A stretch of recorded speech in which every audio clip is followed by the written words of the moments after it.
মস্তিষ্কে যদি ঢিল ছুঁড়েছে ওই তালির চালে সিরিয়াল বা শিয়ালের ডাক ঢুকিয়ে দেওয়া হয়, ওটাই আমাদের মস্তিষ্ককে প্রভাবিত করে।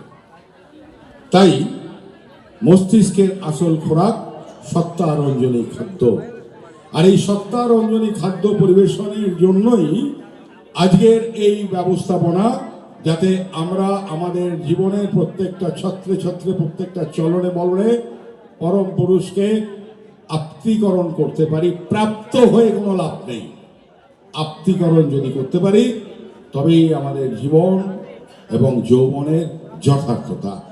এই বিষয়ে এদদ অঞ্চলের সবার বরেণ্য প্রণম্য শিবেন্দ্রনাথ বর্মন মহাশয়, শিবেন্দ্রনাথ বর্মন মহাশয়কে আমরা কারো না কারো একটু সহানুভূতির স্পর্শ কামনা করি। সেই পুরুষোত্তম হিসাবে ঠাকুর অনুকূলচন্দ্রীয় পেয়ে আমরা আমাদের জীবনকে ধন্য করতে পেরেছি। তো যাই হোক, বেশি কথা বলার অবকাশ আমার নাই। আপনি অন্ধকার থেকে আমাকে আলোর পথে নিয়ে যাচ্ছেন।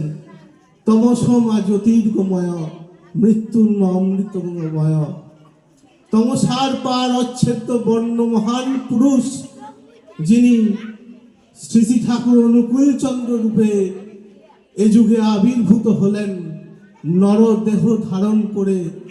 তিনি এই গুরু রূপে মানুষকে তার মতো করে ভগবত্তায় উত্তীর্ণ করার জন্য এই নর দেহ নিয়ে আবির্ভূত হলেন।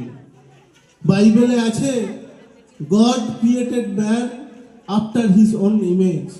ভগবান চায় মানুষকে তার মতো করে সুন্দর করে তুলতে, তার ভগবত্তার গুণে গুণান্বিত করে তুলতে, তার ভগবত যে গুণ রূপ সৌন্দর্যে মহিমান্বিত করে তুলতে চান তিনি। তাই যুগে যুগে বিভিন্ন রূপে তিনি অবতীর্ণ হন, কখনো রাম, কখনো কৃষ্ণ, কখনো বুদ্ধ, যিশু, মোহাম্মদ, শ্রী চৈতন্য রূপে, কখনো আবার শ্রীরাম ও কৃষ্ণ রূপে, আবার এ যুগে সর্বশেষ শ্রী শ্রী ঠাকুর অনুকূলচন্দ্র রূপে তিনি আবির্ভূত হলেন।